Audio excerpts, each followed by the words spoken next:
Okay, so if you guys have any questions, you may have to get close. She's sharing her screen. So you may have to get close to the computer to ask the questions, but she can hear us, and let's just not talk over her.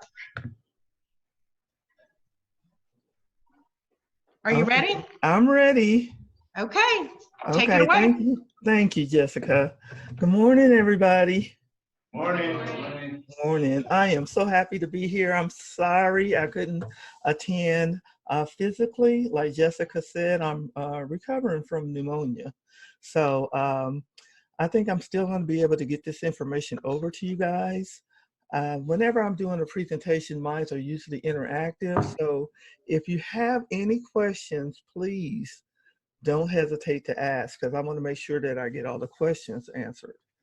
So what I'm going to be talking about today is the Texas Notary Public course. So I was able to actually get this course approved as a continuing education course for Texas process servers through the JBCC. So right now the approval for the course has expired, so I'm going to renew it. And they have approved it in the past for 3 hours worth of continuing education. And I just think this is a good add-on if you're already a Texas process server. Being a notary is an excellent add-on, because number one. Phyllis, give me just a minute. Let me see if I can make the volume a little louder. Okay, okay.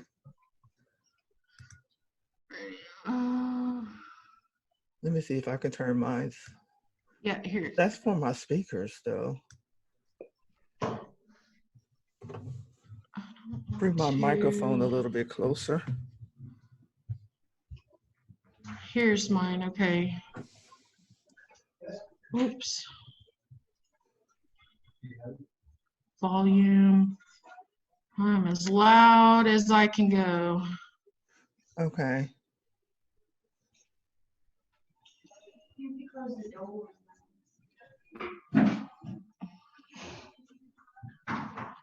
Okay. So as loud as I can go. Okay, I'll bring my microphone a little bit closer to see if that's going to help. Okay, that definitely helps. Yes, ma'am. It helps? Yes, ma'am. Okay, good. Thank you, Jessica.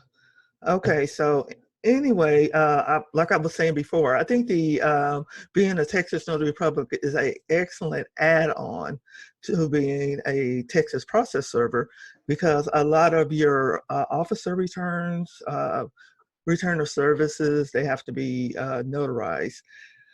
So with that being said, I'm just going to go over a few of the things that I talk about in the course.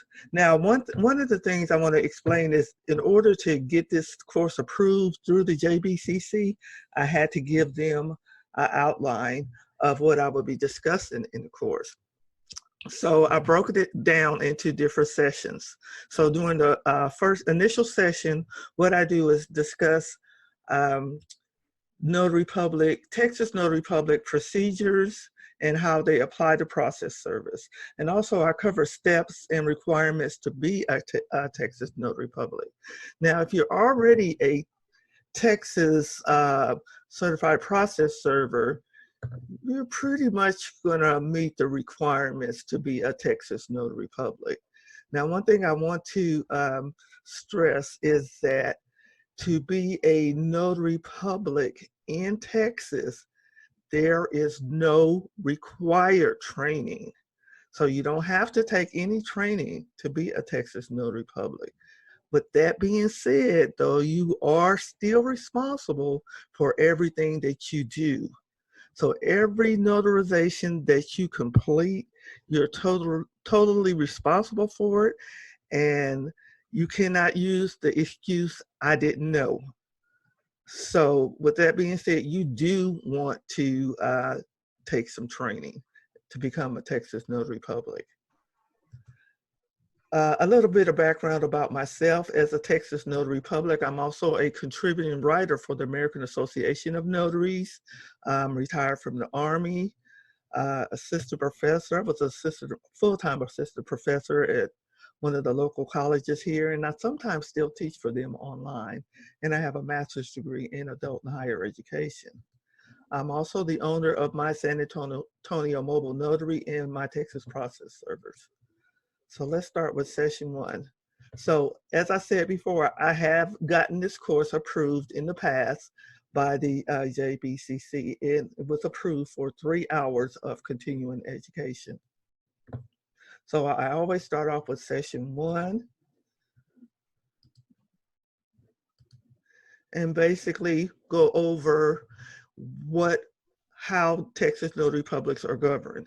And Texas Notary Publics are governed because just like process servers are governed by laws, by Texas laws, Texas Notary Publics are also governed by Texas laws.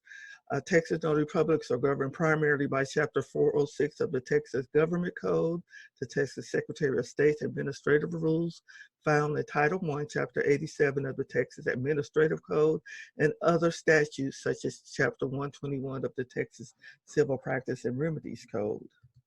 Now, everything you want to know about becoming a Texas notary, you can actually find at the Texas Secretary of State's website. So they have they actually have a Notary Public unit there, and you can find all the information there. So now let's kind of discuss the process on how to become a Texas Notary Public. Now you have to meet the eligibility requirements, you have to complete the application, you have to submit fees, you have to purchase a bond, and you also have to take an oath of office. To be eligible, you have to be at least 18 years of age, be a resident of the state of Texas, and not have been convicted of a felony or crime involving moral turpitude. Now, as I said before, if you've already become a Texas process server, 9 times out of 10, you're going to meet the requirements to be a Texas Notary Public. Now, a crime involving moral turpitude includes the commission of a crime involving dishonesty, fraud, deceit, misrepresentation, deliberate violence, moral depravity, or something that reflects adversely on the applicant's honesty, trustworthiness, or fitness as a notary public, which may include but not be limited to Class A and B type misdemeanors and felony convictions, which have not been set aside or for which no pardon or certificate of restoration of citizenship rights have been granted. So when you do your application has to include your name, your post office address. So in the past, you used to have to include your residence address, but now you can include an address for any place that you get your mail at. You need to include your county of residence, your date of birth, and your driver's license. Now, one thing to take into consideration too is you can actually file your application directly with the Texas Secretary of State's office. But I always encourage my students to file an application to become a Texas notary through one of the organizations like the American Association of Notaries or the National Notary Association or the American Society of Notaries, any one of those notary organizations. And the reason why I encourage them to file their application through one of the organizations is that when you file your application through an organization versus filing your application through the Texas Secretary of State, you're going to receive everything you need to get started as a notary public when you apply through one of the associations. When you apply directly through the Secretary of State, you're going to have to file your application, plus you're still going to have to go out and find a insurance company to purchase your bond from, and then you're still going to have to find another company to purchase all of your supplies from. But if you use one of those organizations that I mentioned, you get everything with one application. They'll go ahead and submit your application to the Secretary of State's office for you. They will go ahead and The application fee you pay to the association also includes the purchase of your notary bond, which is definitely a requirement. You are required to purchase a $10,000 bond. You also going to get all the supplies you need to get started. So you'll get your notary stamp, your journal, and your journal, and your commission, all for one fee. And most of the organizations that I mentioned, you can do this entire application process for under $100. And in Texas, your notary commission is good for 4 years. So not only, and I always also encourage my students to not only get that bond. A lot of times when notaries purchase that bond, they feel like they're covered. The bond covers them, but the bond, that $10,000 bond that you get as a notary, does not cover you as a notary. That $10,000 bond covers the public. So I also always encourage my students to also purchase E&O insurance separately. So you have your bond that covers the public, but you also have your E&O insurance.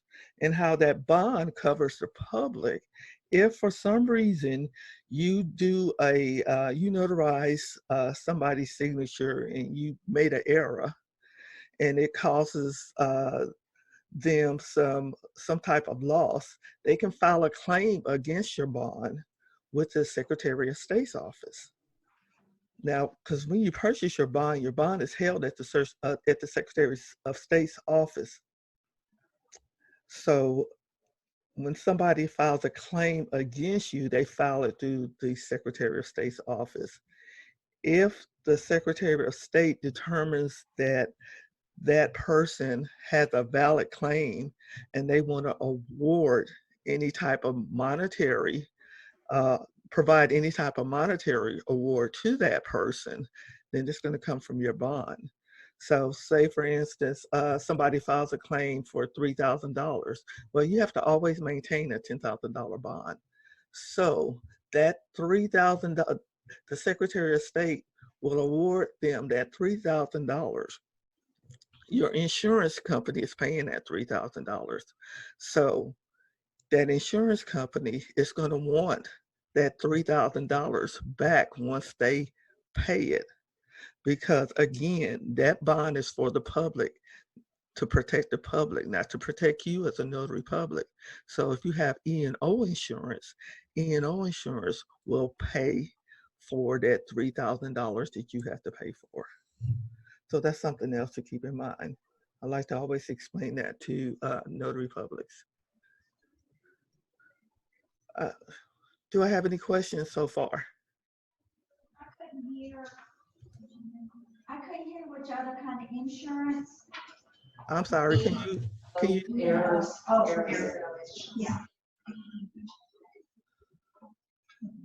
We're good? Any other questions? We're good. We're good. I didn't even hear her question. She was just asking what type of insurance it was, so I told her E&O insurance. Oh, okay. Is that Richard? And Richard. Okay. Hey, Richard. Hello. Oh, okay. You be my question person, okay? I'll be your translator. All right. Yeah, because I can hear you real good. All right. Okay. So another thing to keep in mind is Notary Public is a public servant. So we're an officer of the state. And I already talked about the bond and of course, the E&O insurance. Now, now how this works with, how this works with their process service is that a lot of the documents you'll be serving as a process server, you will have to complete either office returns, return of service, or some type of document showing that the documents have been properly delivered to that person. And many times those documents, returns of service, office returns, are going to require a notarized affidavit. So that's where the being a notary public comes in handy, because usually in order to get those notarized, I mean, even if you become a notary, you can't notarize your own office return. So you're going to have to get another notary to do it. But if several of you are working together as process servers, and you guys all have your Texas Notary Public commission, that could really save you money being able to notarize those returns for each other. Because even though it only costs $6 to get a return notarized, those $6 can add up real soon. Say, for instance, if you did 10 serves in a week and had to get all of those returns of service notarized, we're talking about $60 just right there doing it. But if you're notaries and you work together as a group, you can get those notarized by other process servers and save each other additional fees. So that's just something to think about. And also, as a Texas Notary Public, you can do more than just notarize documents. A lot of my students also decide to add additional services, such as being a mobile notary public.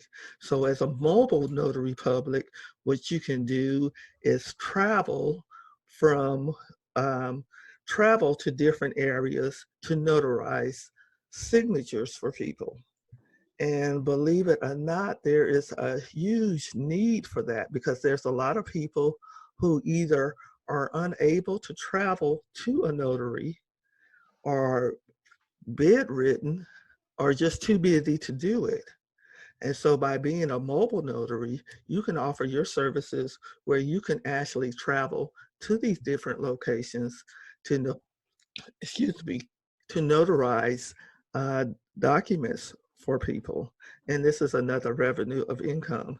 And it works really well with being a process server, because as a process server, you're already out in the field anyway, trying to get people served. So being a mobile notary is just an added benefit.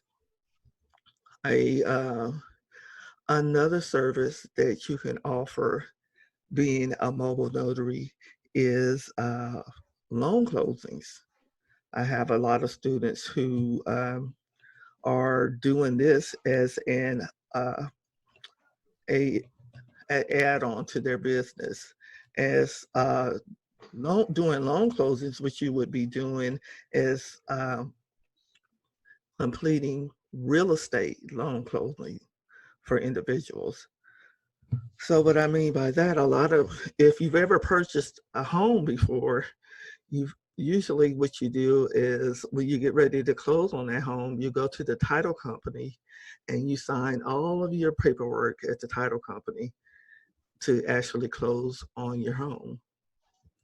Well, now title companies and lenders are offering a mobile notary service to their clients. Oh, excuse me.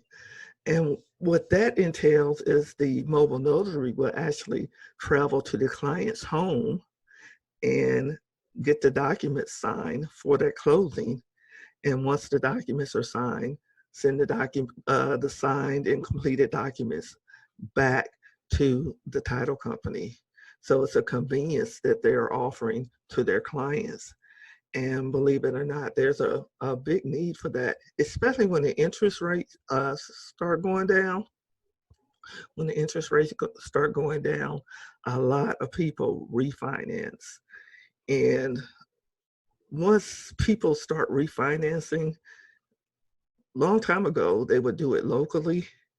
But nowadays, what they do is they just go on the internet and apply for a loan. So they can be in Texas applying for a loan in Utah and get it approved, but nobody's going to travel from Utah to do that closing with those buyers. So what they do is they they hire mobile notaries locally. So at the Texas Notary Public Training Academy, what we do is we train notaries to do all of those things. We train them to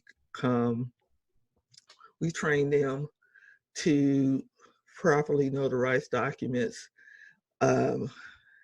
As Texas notaries, we train them how to become mobile notaries, and we also train them how to become loan signing agents. So we have all of those different training available, and we offer them in different formats. So you can train either online, and we have some pre-recorded trainings that you can do online, and they're self-paced. So you have access to them for 90 days, and you can learn at your leisure, or you can take a class like I'm doing now with a webinar, and it's a live hands-on webinar just like this one is, and you get to ask questions. We do exercises and everything. Or we also offer live classroom hands-on training too.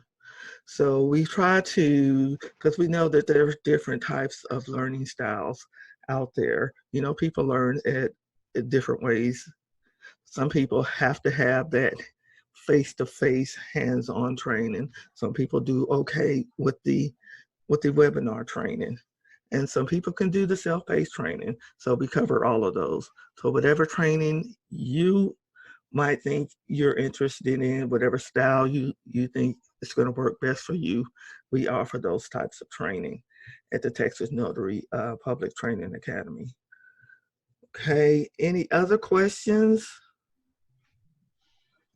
Questions? Nope, no questions. Okay, I'm going to go ahead and talk a little bit about the Notary Journal. In Texas, you, as a Notary Public, you are required to keep a Notary Journal. This is not an option. You have to have a Notary Journal. Every document that you notarize has to be recorded in that Notary Journal. You do not want to stray away from this. I've seen so many people get in trouble because they decided that they didn't need to record a document that they notarized. I was doing a loan closing at a couple's house one time, and it was for a husband and wife. The husband was an attorney, and the wife, she was a notary at her job. And we were talking, and she said that being a notary at her job, she knew all the people that she was notarizing documents for. So she got so comfortable doing that she decided not to record any of the notarization she was doing anymore, which was a no-no. Anyway, one of the documents she notarized was challenged in court. And so the first thing the judge asked for was the record of from the Notary Journal for that notarized document. Well, the lady, she didn't have it because she had stopped recording her notarizations. And so she got in a lot of trouble over that. And it was a big deal. And she didn't realize how much trouble that she could get into. And there was an investigation, the whole 9 yards. So I'm just saying this to remind you that if you decide to do this, you are required to keep a Notary Journal, and you're also required to record every single notarization that you do in that Notary Journal. So, in the state of Texas is very specific about the information they want recorded in that Notary Journal. Now, one thing I want to say about the Notary Journal is that we don't have a Notary Journal that's specific for the state of Texas. So when you're ordering your notary supplies, the notary journals that you get are going to be just general notary journals that are used in all 50 states. Now, most of the notary journals out there have a place for a thumbprint. Now, just because it has a place for a thumbprint doesn't mean we use thumbprints. We do not use thumbprints in the state of Texas. In fact, it is against the law for you to take somebody's thumbprint and place it and have that thumbprint in your journal. In Texas, we don't do thumbprints. So that's something else to keep in mind. Another thing to keep in mind too with your notary journal is that the Notary Journal is a public record. So anybody can ask to see the Notary Journal, your Notary Journal. And if they ask to see your Notary Journal, you have to let them see it. It is a public record. You have to let them see it. Okay? With that being said, even though it's a public record, you just can't leave it, your Notary Journal laying around anywhere. You know, you need to always have eyes on that journal. If you don't have eyes on that journal, then it should be locked up somewhere or put away somewhere where nobody else can get to it. Okay. Any questions so far? Any questions about the journal? What about privacy for the items you notarize? You As know, far as what, the entries? yes. You don't show your book to anybody. Well, she just said people could ask to see your book. So the question is, Phyllis, what about the privacy when your journal's public record and they ask to see the book? You just show, they can look through your book. You don't leave your book laying around, but if somebody asks to see it, you show it to them. By Texas law, you have to show it to them. You have to show it to them. It's a public record. That's why. So go ahead. So what I was going to share, in Texas, the entries that you're doing is only the address of the signing took place. You don't have your driver's license in there. You have the type of ID that you ID the signer by, driver's license. The number's not on there. Your address is not on there. There's no personal identification for you personally that's on there, other than that we identified that through a current ID, a valid ID, and the place of the signing that took place. All right, what if I notarize a document where a husband kind of shifting some property or something around without his wife's knowledge? She comes and says, hey, can I see your book? I didn't hear the whole question. She goes back home and she said, what were you doing? That's not up to us to determine. Okay. So as long as it's in the legality and if it's because in Texas, we're not attorneys. So we don't provide the advice of what type of certificate that's going to be attached to that form. And 9 times out of 10, if it's an affidavit, there's going to be an attorney involved. So that's not up for us to determine. Yeah, I'm just. The validity of the document itself, that's not, ours is for the identification and the signage of. I didn't hear the question she asked. The question, I'm sorry, Billy, the question was, what if a couple got divorced and the wife was in, or not divorced, but the wife was in one state, he was in another, and he signed the document and then she wanted to come back and see the journal. I responded and said, that's not up to us to determine whether the validity of the legality of the document. It's not about the validity of the document. My question is then a person can. I'm gonna bring her up here, hold up. Okay, good. Hold on, getting lost in translation. Okay. Yeah. Hi, Phyllis, this is Hi. Kate. Hi, my question is it's not the validity of a document. My question is, hey, I'm in the neighborhood, a neighbor says, hey, can you notarize a document for me? I go, sure. A couple of weeks later, his wife comes and says, I want to see your book. She didn't know he was notarizing some document that may have been to her detriment, but if she asks to see my notary book, she gets to see it. Is that correct? That's correct. Woo! I'm not notarizing anything for neighbors. That's correct. You know, that's just like I had you know, that's just like any other public record. I had a friend of mine. She was going through some of the Texas public records you can go through online, and she was just going through her marriage records and stuff, and her husband had been married before, and so she knew he had he got a divorce in Texas, so she also looked up his divorce records. Well, lo and behold, her and her husband had gone through a rough patch at one time a couple of years ago.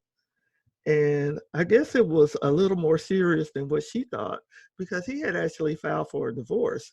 They were still married. You know, they got through their rough patch, but she didn't know that he had filed for a divorce.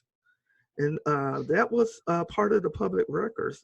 And they were going to serve her, but I guess he changed his mind and they patched things up. But I guess that was a brand new argument when she found that out. But you know, that stuff is public records. Anybody can find stuff out, and your notary journal is public record. That's why you have to be careful about what you put in that journal. Like I said, we can't do the thumbprints because that's against the law. When you're doing, listing the method of identification, you can, if they use their Texas driver's license, you can annotate that a driver's license was used, but you cannot say it was a Texas driver's license or a Indiana driver's license, whatever type of whatever state it was from. You can't put that in there.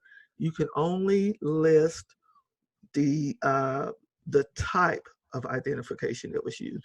You cannot enter any of the driver's license numbers. I've seen a lot of notaries do this, especially when I go to the bank, and I have to tell them it is against the law to put in driver's license numbers in your notary journal, because your notary journal is public records. That's why, again, you have to be very careful about what you put in that notary journal. Does that make sense? My journal has a column for your identification, what you used. Yeah, but what she's saying is, Don't put it in there. what she's saying is So it's that not you required? write down driver's license or DL, And not the number? but you don't put down the Yeah. number. Okay. Or the state. And let me just say, this is one of the reasons why I had Phyllis come, and I hate that she's not here and that it's, you know, a little difficult, but these Texas notary laws, you guys don't know how many times I search subpoenas to notaries to get a copy of their record. You need to be, notarizing is not just a fly by the night sort of thing. If you're notarizing documents, then you're accountable as notary Exactly. public. And I think that to become a notary public in Texas is way too easy for them not to have this kind of education that teaches you all these rights and wrongs, because that book is very confusing. So just put the type of identification. The type of So you don't get in trouble for identification, not putting the number. So you can say passport, driver's license, whatever, but don't, right? but you don't Yes. write the actual number. Right. That's correct. Or the state even? Not Or the the state state. either. It doesn't matter what state they're from. Just for the public record, you're just noting how you verified that that person was the person who was signing those That papers. makes sense because it's a public record. so Right, it's your, private information. right, you're documenting that this was your method of verification. Driver's license was my method of verification. Passport was my method of verification. Personally known to me was my method of We don't have to verification. prove to them the number or anything. No. Just the identification. And the reason why certain journals come with those listings like thumbprint, it's against the law in Texas to have a thumbprint, but the reason why is because it's kind of copy and pasted Because We ordered. the books that we order are from a national association, like the Exactly. American So like Georgia Association. may take the thumbprint. or Exactly. something. Yeah. And but every that's- state has different laws with And- regards to what you can and can't put. Exactly. That doesn't mean we have to. We got to have to go based off of Texas. Good. Go And ahead, Phyllis. And you know, and I mean, this is a good dialogue, but that's why it's important to know the laws associated with Texas, because if you don't, I mean, it's mind-boggling to me how many people I've run across that are notaries that don't know the laws. Just a couple of months ago, I was doing some work for a guy. He was an insurance agent. And he was notarizing his client's documents, which was a conflict of interest. So his company told him it was a conflict of interest. So he had to stop doing it. So he hired me as a mobile notary to go with him to notarize his client's documents. But he was like, well, I used to do it myself, but my company told me I can't do it because it's a conflict of interest. And he said, but I've been a notary for a long time. And he whipped out his journal. He was just so proud of it and opened it up. And he said, look at all these thumbprints. And I'm like, oh my God. All this time this guy's been doing this, he's been getting thumbprints from everybody that signed his journal. And I couldn't believe it, and I told him, I said, that is against the law. Do you know how much trouble you can get in for doing this? Because this is not a simple thing, thumbprints. This is a big thing in Texas because of the laws about biometrics.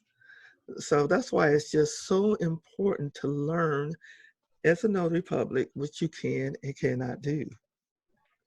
Do I have any other questions? I have a question on the first time I ever do a notary for them, should I still, like a neighbor, I've known them for 20 years, but I've never seen a driver's license or birth certificate. So do I need to see a driver's license the first time, and then anything I notarize after that is personally known? Did you hear her question? Yeah, Phyllis? but you never can use a birth certificate anyway. So if you know them, if they're personally known to them, you don't have to see any type of ID. Now, if you do use the ID, it has to be a government issued ID with a picture and a signature. Okay, so it could be a driver's license, a Texas ID, a military ID, a passport, because all of those have a picture and a signature. Certain type of immigration cards have pictures and signatures, but it has to be something with a government issue with a picture and signature. So you would never ever be able to use a birth certificate unless the birth certificate had a picture and a signature, and I haven't seen any of those.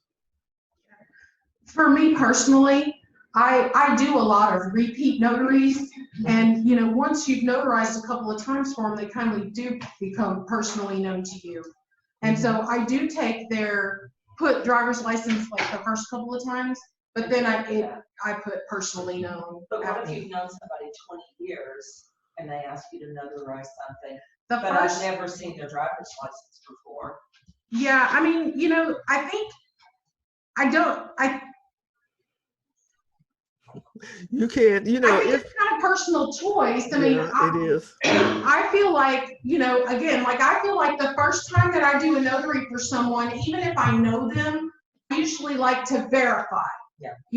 Because if you've never seen that person write their signature, then that's, that's different.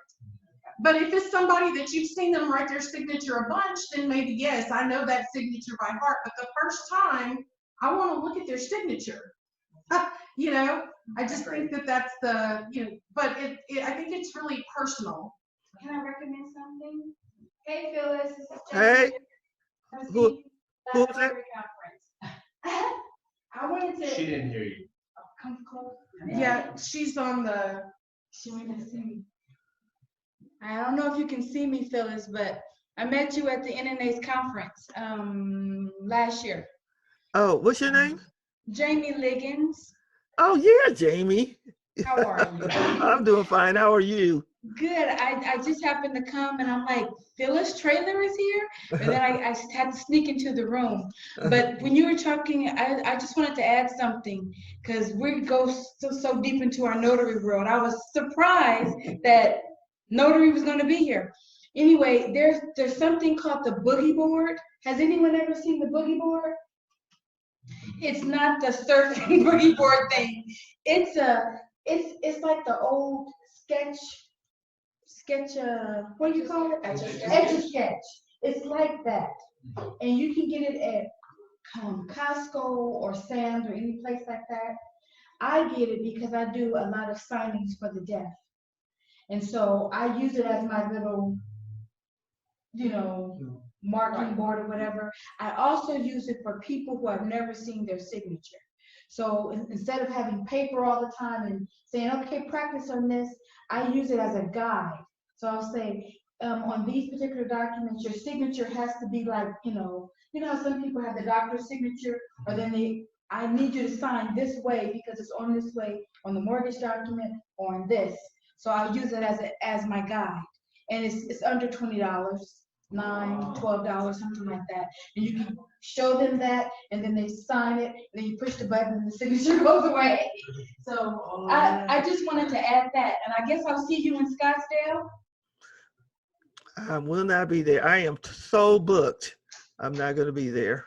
Okay. But thank you for adding that. She has pneumonia. That's why she is doing Zoom. I hope you feel better. I Thank don't want to you. interrupt, but I'm going to back out. No, Jamie, thank you very much for mentioning that. In fact, I'm going to look for that now. I've never heard of that, but Okay. I will be looking for that now. Thank you. Okay, you're welcome. Take I care. appreciate it. You too. Do we have any other questions? Any other questions? No, you can move forward. Okay, thank you guys. You guys have some great questions though. But I think one of the biggest points that I wanted to make in doing this is just how important it is for the for notaries to get training. I mean, everybody. There's a common assumption out there that that all we do is stamp and sign as a notary public, and we do so much more. As you can see just by the conversations that we're having. So Now, Phyllis, go ahead. this is Jessica. Are all of your classes that you have on your website, are they all JBCC approved? No. I wish. Okay. I mean, I can get them approved if I can apply for approval if needed. Okay, and just give me just 1 minute. So that you all know, okay, I know a lot of you are here today because you want your JBCC approved credit hours, okay?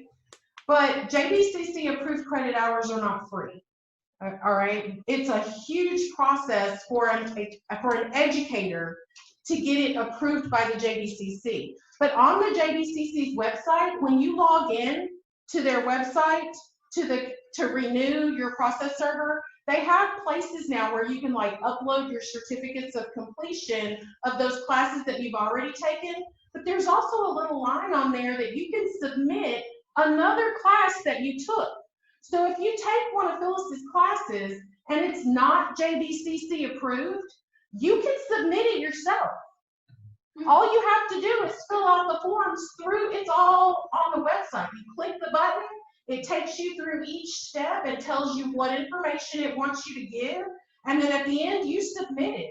And the JBCC will approve them on an individual basis. So anything that's not been pre-approved, if you're a member of your small business administration and you go to, QuickBooks workshop luncheon, you can submit that for CE. It does not have to be pre-approved. And I think a lot of the other organizations and the educators try to make you feel like they're your only options. But if you're doing other education, all you have to do is say, hey, JBCC, can you approve this? And as long as you have all your I's dotted and T's crossed, they're going to approve it for you. It might get rejected the first time, and they'll tell you, well, I need this and this and this, but they work back and forth with you so that they try to make it easier for you to get those hours, so that you're not clamoring at right before your renewal to say, oh my gosh, I need 12 hours. Okay. So, just so you know, Phyllis, go ahead. I'm sorry. No, that's great information. Because of course I got to get my hours in too. So this is great information to know. And this course that I'm kind of skimming through right now, this one was approved before. The thing about getting the courses approved is they want to know the dates that you are providing the course to the person. And so most of these, a lot of these, I don't already have a date set for the training, but I'll probably go ahead and do that and get this one approved. But like I said before, in the past, I have had it approved, and it was approved for 3 hours of training. Okay, let's see. Phyllis, you got about 9 minutes left. Oh, okay. Do I have any questions as I'm going through this? Now, another thing I want to say about the journal too is actually the journal is really a way to protect yourself. It's like a memory jogger. So whenever you notarize a document, use that journal to its fullest. You have extra spaces in there. If anything unusual happens during that signing or something that you want to add, annotate it in that journal, because you never know when one of your documents is going to be challenged. And, as a notary public, you notarize a bunch of documents. So you're not going to remember off the top of your head any document that you notarize. But if you take the time to write those extra notes in your journal, then that will serve as a memory jogger, and also as a way to cover yourself. So there's just no reason not to use it, especially when it's required. So you want to avoid the liability. Really, that's about everything that I have to offer about this particular class. I want to put up my contact information. So if anybody ever needs to contact me, you can contact me through my email. And I do respond to emails. And we have a Texas Notary Public Facebook group. If you're interested in joining that, the name of the Facebook group is called Texas Notary Public Training Academy. And in order to become a member, there are questions that have to be answered. I think there's like 3 questions. So answer the 3 questions, and then your membership will be approved. And you can join that Facebook group even if you're not a Texas notary. Any other questions? She wants you to repeat the name of your Facebook group. It's called Texas Notary Public Training Academy. Thank you. I know it's a mouthful. Phyllis, you do have a table downstairs in the exhibitor room, and I have printed off the main page from her website. So her contact information is on the printouts that are on her table. Oh, thank you. So you can take a picture of it with your phone or. Yes.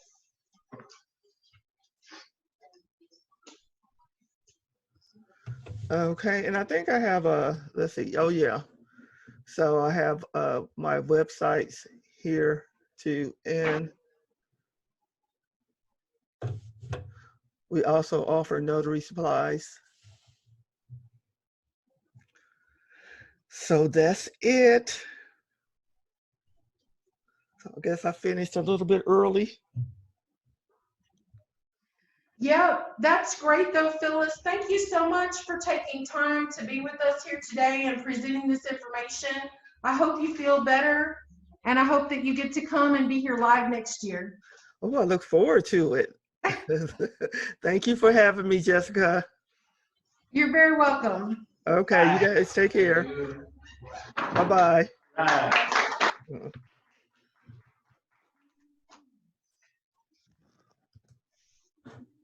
Well, you learned something. I need to find my book.